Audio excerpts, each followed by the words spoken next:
let's keep it pushing to our next story real quick. This one, also comic book movie. Jon Bernthal seemingly shares his first glimpse at the Punisher's ripped, bearded Spider-Man brand new day look. Josh Wilding, yet again, he's killing it today. Jon Bernthal's Punisher made his official MCU debut in Daredevil Born Again, and we last saw Frank Castle mounting an escape from Mayor Wilson Fisk's makeshift prison. Vigilante will return in a special presentation coming to Disney Plus next year, and while not confirmed, Bernthal is likely to make another appearance in Daredevil Born Again when it returns for season 2. Frank is also headed to the big screen for what looks like a major role in Spider-Man Brand New Day. Based on what we've been able to piece together, Frank decides to start targeting superpowered criminals and runs afoul of a street-level superhero, Spider-Man. He may or may not have a sidekick in his war on crime and is said to have acquired some formidable weaponry to help battle the Scorpion and those like him. Now, Jon Bernthal has shared what appears to be his Punisher look for Spider-Man Brand New Day.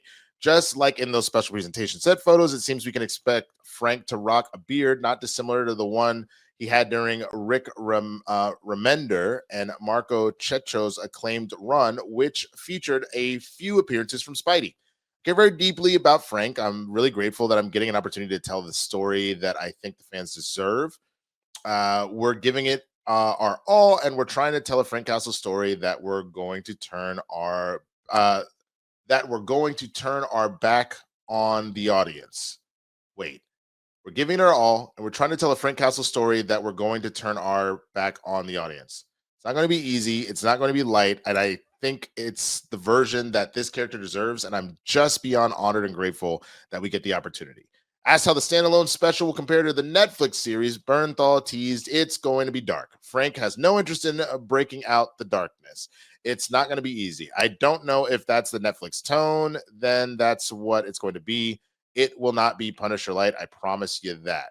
So, okay, here we see, man, I would kill to ever have abs like that. That's kind of nuts. But we see the full bearded look going on there and the slick back hair and everything. He is not messing around. So, Brand New Day shares the title with the divisive era of storytelling, which, thanks to a deal with Mephisto, saw the Wallcrawler get a fresh start when his marriage to Mary Jane ended and his identity became secret again. He faced many new sinister foes during that time and was surrounded by an overhauled supporting cast, including a restructured Harry Osborn, Mr. Negative, Jackpot, Menace, and Charlie Cooper were some of the standout additions to his world, though they don't currently look set to appear in this movie. Instead, all signs point to Spidey teaming up with and at some point finding the Punisher to take on a Savage Hulk with the Scorpion thrown in for good measure.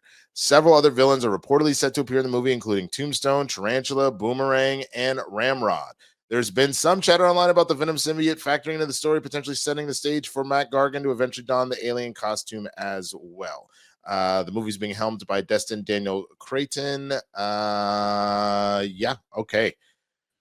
A lot of info in there. I mean, that first of all, what did you think of ripped Bernthal with the abs? Yeah, I know. Damn. I know. I don't do nearly enough planks for that. I'm trying. I do that stupid little machine at the gym. That's the weighted crunches. Yeah. One day I'm gonna have a ab, and it's gonna be really exciting. When she shows up, I'm gonna be like, "Look at you!" I always used to joke that I just have a keg instead of a six pack. I call mine a pony keg. There you go. Yeah. See the two great minds, Kris. Yep. Right Oh man, I'm so glad to finally talk to you guys about Cash App. I've been using Cash App forever, and now I get to talk to you guys about it. Don't worry, it's very easy, fast to sign up. Do you even know how much interest your money is earning you in your bank account right now?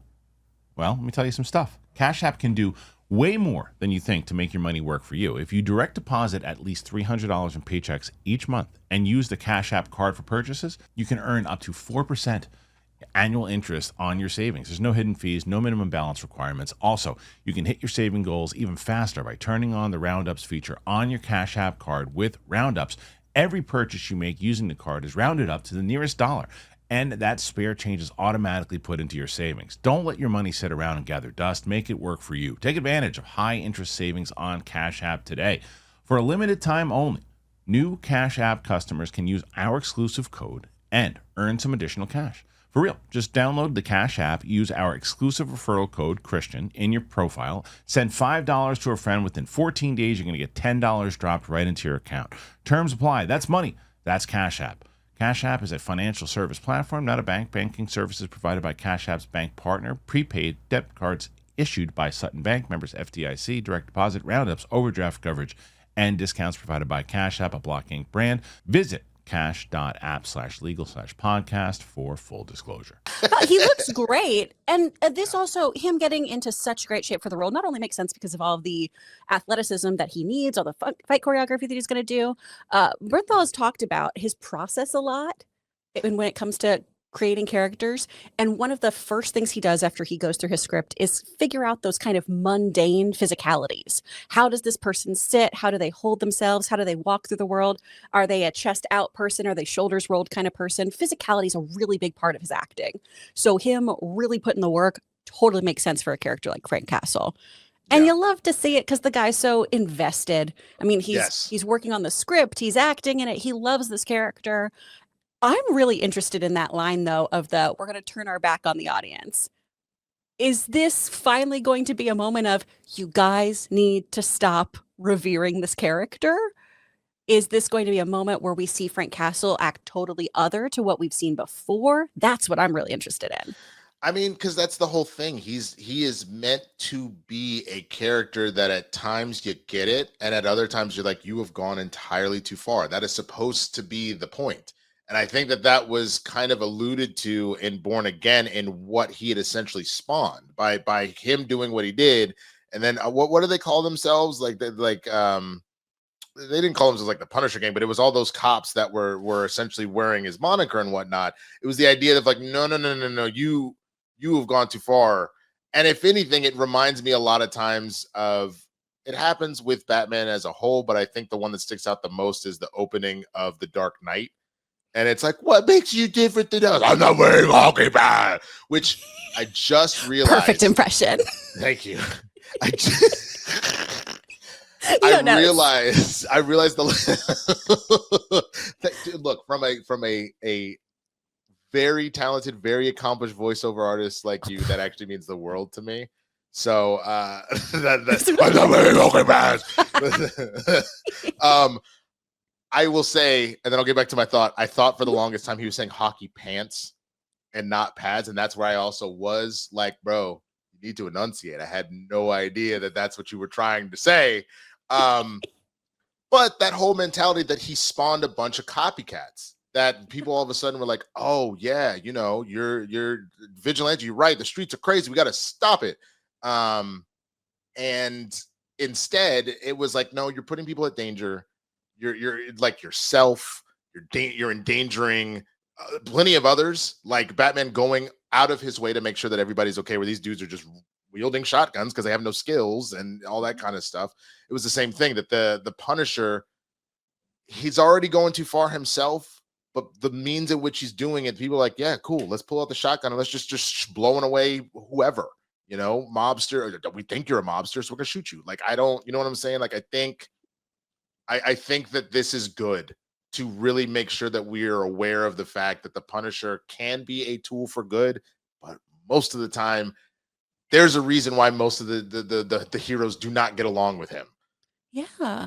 Do you think with Brand New Day, he's going to cross that line with Peter? Because I don't see this as like we're getting a 2011 Mercy Bullets storyline. I feel like that is not going to happen. And this team up has been something that I've been very cautiously optimistic about, because I do like in the comics how Frank, I mean, he's used Spidey as a human shield. He's been horrible, and they obviously are just diametrically opposed in their ideologies. So I'm curious to what you think this kind of relationship is going to be like. I think it's going to be one of those things that, like, Peter is going to already be in a place where, remember, coming out of No Way Home, really saw the darkness, like really went there and almost became what Frank essentially is, was about to punch in Goblin's head, and had to be pulled back. And I think that this will be one of those things where, they say that the minute you're able to impart knowledge or teach knowledge that you've learned, then you've truly mastered it. I think it's going to be one of those things where it's like, oh, another hero. Like, sure. Like, I remember when I used to team up with heroes, like, yeah, let's do whatever. And when he starts to see that Frank is going too far, I think this is going to be that level of trying to keep Frank from the darkness. And then the question becomes, okay, am I able to do exactly what Peter, I guess Toby was considered Peter 2. I'm trying to remember which I one. think so. Either way, Toby Yeah. Spider-Man, like where he was able to be like, bro, don't do, like, is he going to be able to do the same thing, or is he going to have to take him down? And I think that that is going to be the real push pull here of, I've seen what that looks like. How do I stop that from happening? Especially knowing that like he still cares, like he'd met Hulk before. So like he wouldn't want anything bad to happen to him. And it sounds like that's the main thing here, is he's trying to stop that. So I think it's going to be really good. I think it's going to be a question of, similar to No Way Home, where does the morality kick in? And I think that with superheroes, a lot of times that's the story that's the most interesting. Otherwise, they're just all punch 'em, beat 'em ups, you know? Yeah. So Very well said. thank you. Thank you. What do y'all think? Are you kind of, do you think that that's the direction it will go? What do you think about Jon Bernthal's body? What should I eat for lunch today? I had fish and asparagus yesterday. I had some tilapia. I'm thinking maybe I'll do chicken and broccoli, you know, so I can go from a keg to at least a pony keg like Chris, and we'll work our way down to the 6-pack. Let me know all of that in the comments, man. Send over those super chats.